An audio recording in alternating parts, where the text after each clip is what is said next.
Assalamu alaikum and welcome. Today my topic is motion of spring mass system and Hooke's law. This topic belongs to the 8th chapter, wave motion and sound. असां वटि जेको Hooke's law वारो topic आहे इहो simple harmonic motion खे बि support कंदो आहे ऐं ॿियो हिन में असां मालूम जेको कयूं था स्प्रिंग मास सिस्टम में त इन ॻाल्हि खे प्रूफ करणु चाहियूं पिया that is a kind of simple harmonic motion. अगरि तव्हां स्प्रिंग मास सिस्टम कंसीडर कयो पिया त इन जे लाइ जेका सिचुएशन असां इस्तेमालु था कयूं उहा सिचुएशन कुझु हीअ आहे. इनिशियली तव्हां स्प्रिंग ऐं मास हॉरिज़ॉन्टल सिचुएशन में रखो. सिंपली असां चऊं पिया consider a spring whose one end fixed with a firm support and at the other end a small bob is connected and the whole system is lying over a frictionless horizontal surface. At this position, the displacement of a particle means x is equal to 0. In this condition, the spring and mass both are in rest. It has potential energy 0, kinetic energy 0, means it is in balanced condition, in equilibrium. अगर असां हिन Bob खे move करे कंहिं हिन point ते पहुचाइण था चाहियूं, का एक्सटर्नल एजेंसी जेका हिन ते वर्क करे उहा हिन पार्टिकल खे छिके करे हेसितानी पहुचाए त तव्हां इन पॉइंट ते जेका डिस्प्लेसमेंट इन पार्टिकल में ॾिनी आहे उहा हिन तरफ़ रहंदी. एक्स जो value from mean to extreme हूंदो. हिन सिचुएशन में जेका हिन पार्टिकल ते फोर्स लॻंदी जंहिंखे असां नालो ॾींदासूं elastic restoring force. Restoring force जी माना हिते छा थींदी? A kind of force which restores its original position after the removal of external force. जेसितानी तव्हां हिनखे छिके हेसितानी बीहारियो आहे, एक्सटर्नल फोर्स लॻाई आहे, तेसितानी त बाब हिते हूंदो. पर जीअं ई तव्हां एक्सटर्नल फोर्स ख़तमु कंदो त इहो बाब वापसि मोटी ईंदो with the elastic restoring force. इहा इलास्टिक रीस्टोरिंग फोर्स जेका लॻे पई इहा असां ॾिसूं पिया त एक्स जे अगेंस्ट आहे. अच्छा, इन बॉब खे तव्हां छॾे ॾियो, इहो बॉब छा हिते बीह रहंदो वापसि रिटर्न थियण वक़्तु न. पर जीअं जीअं हेॾे ईंदो वेंदो इन में मूवमेंट वधंदी वेंदी, इन जी वेलोसिटी वधंदी वेंदी ऐं मेन पोजीशन ते इहा वेलोसिटी सभिनी खां ज़्यादा मिलंदी. माना इन वेलोसिटी जे करे इन बॉडी में इनर्शिया ज़्यादा अची वेंदी ऐं इनर्शिया जे करे हे बीह न सघंदो पंहिंजे इन मेन पोजीशन ते ऐं इहो पार्टिकल हितां वरी वापसि हिन तरफ़ मूव करे वठंदो. लेट सपोज असां वटि जेका डिस्प्लेसमेंट हिते आई आहे एतिरी डिस्प्लेसमेंट हिन पार्टिकल में हिन हंध ते अची वेंदी.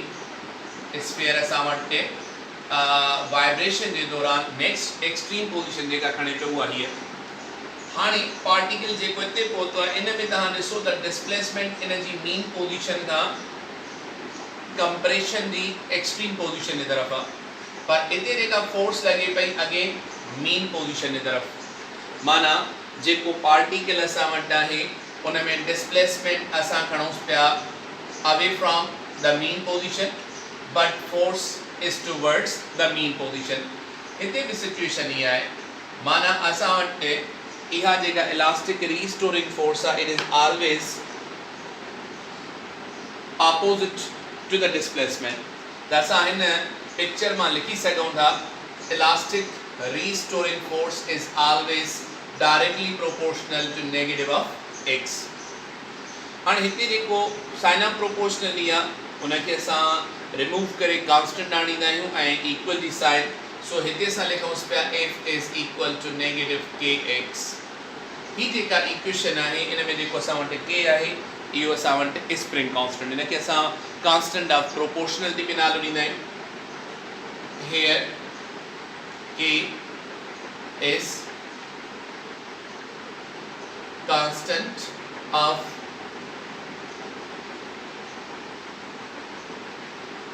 proportionality. It is also known as a spring constant.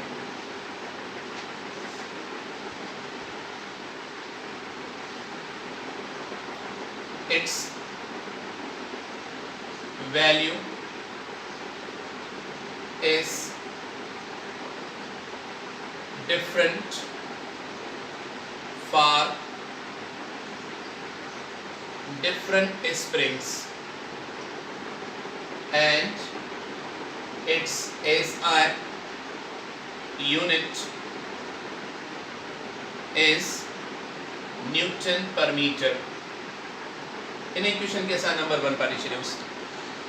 अच्छा, हिते इन जो नालो जेको के आहे उहो असां फोर्स कांस्टेंट में नालो ॾींदा आहियूं, स्प्रिंग कांस्टेंट में नालो ॾींदा आहियूं।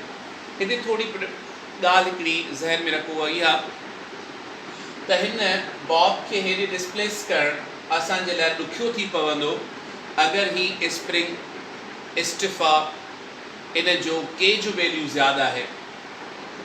अगरि स्प्रिंग सख़्तु आहे, स्प्रिंग जा मुख़्तलिफ़ क़िस्म हूंदा। हिकिड़ो स्प्रिंग उहो आहे जेको तव्हां बॉल पॉइंट में इस्तेमालु कंदा आहियो, ॿियो स्प्रिंग उहो आहे जेको मोटरसाइकिल जे शॉक में इस्तेमालु थींदो आहे, टियों स्प्रिंग उहो आहे जेको ट्रक जे शॉक में इस्तेमालु थींदो हूंदो। छा टिन्ही खे कंप्रेस करणु एक्सटेंड करण जे लाइ तव्हांखे फोर्स साॻी लॻंदी? न।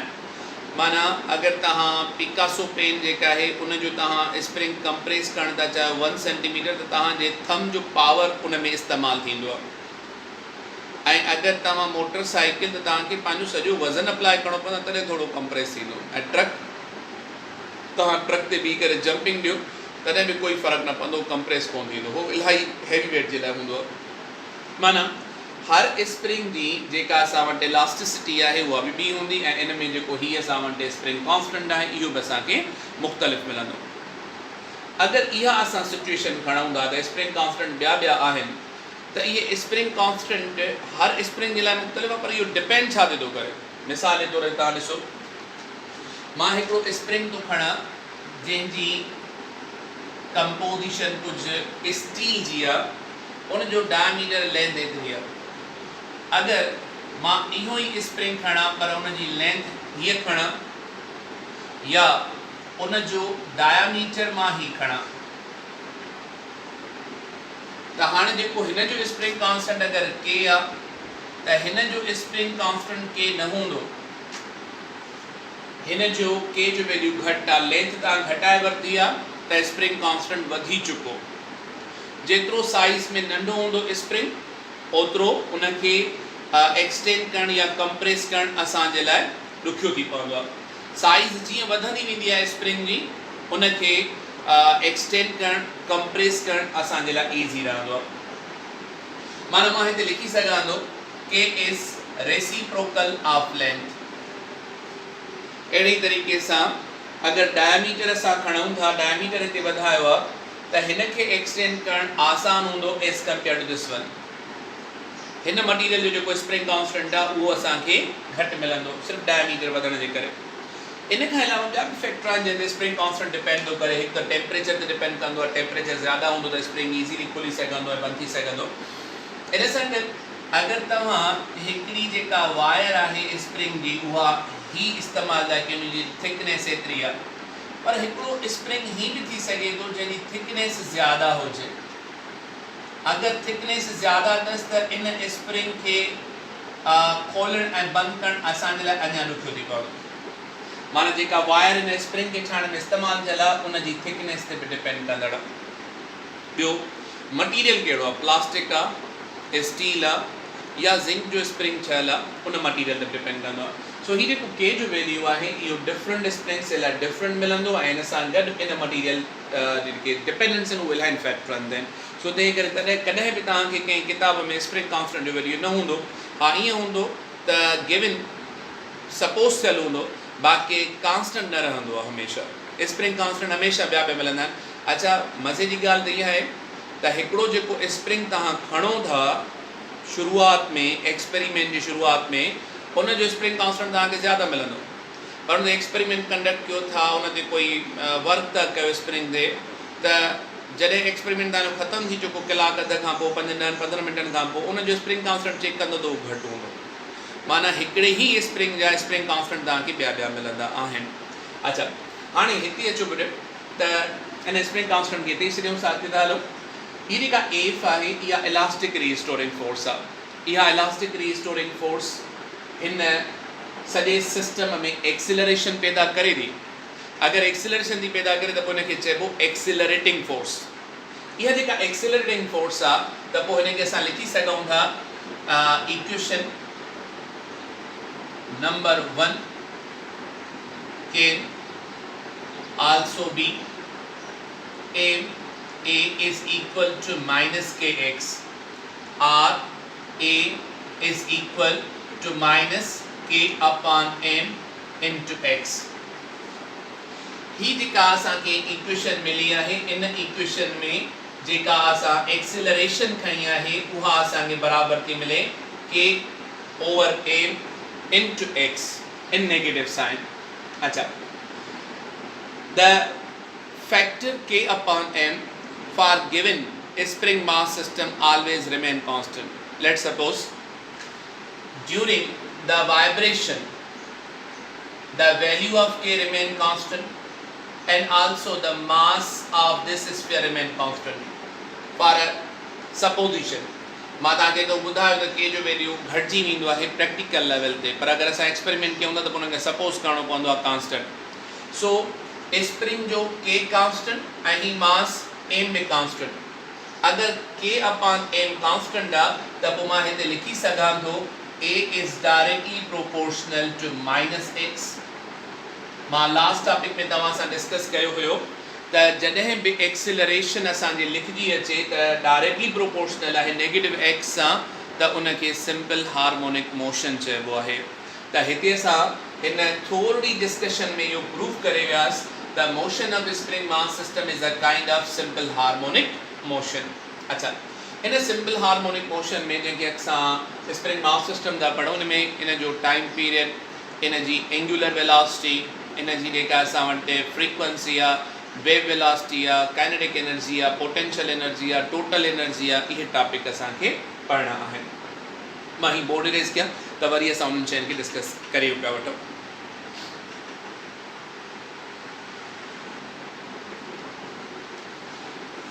अच्छा बेटा असां जेका acceleration पढ़ीसीं a is directly proportional negative of x इन मां त क्लियर लिखियो त ही सिंपल हार्मोनिक मोशन जो एग्जांपल आहे हीअ जेका इक्वेशन आहे जेका मालूम कई आहे असां a is equal to minus k upon m into x इन खे इक्वेशन नंबर 2 जो नालो पिया ॾियो। हाणे नेक्स्ट स्टेप असां खणूंसि पिया इन में लिखूंसि पिया equivalent of angular velocity angular velocity जो वैल्यू हिन पॉइंट ते मालूम इन जे करे कयूं पिया त जीअं स्प्रिंग मास सिस्टम जे लाइ time period frequency instantaneous velocity kinetic energy potential energy ऐं टोटल एनर्जी खे कैलकुलेट करे सघिजे।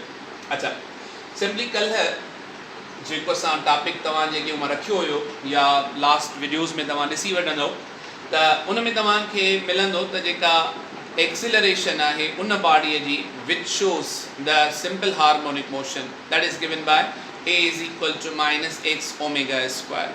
so उन जी मां मदद वठांसि पियो is we know that the acceleration of bodies showing simple harmonic motion is given by a is equal to minus x omega square। अगर मां या तो लिखा a is equal to minus x omega square तो in equation के नालो पे ॾियूं असां नंबर 3। ये इक्वेशन भी ज़ाहिर करे पई त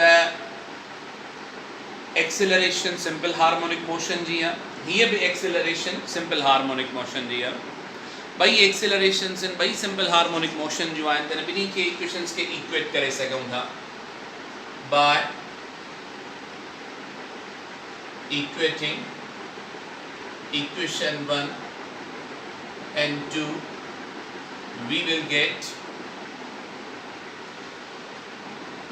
minus x omega square is equal minus k upon m into x. Now I am going to remove. Minus is cancelled by minus, x is cancelled by x, omega. If we transfer the square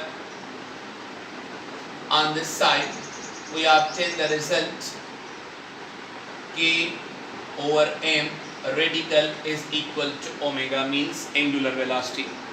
So जेको spring mass system आहे उन में angular velocity न खणंदासीं, उन जगह ते k upon m whole under root वारो equivalent इस्तेमाल असां कंदासीं।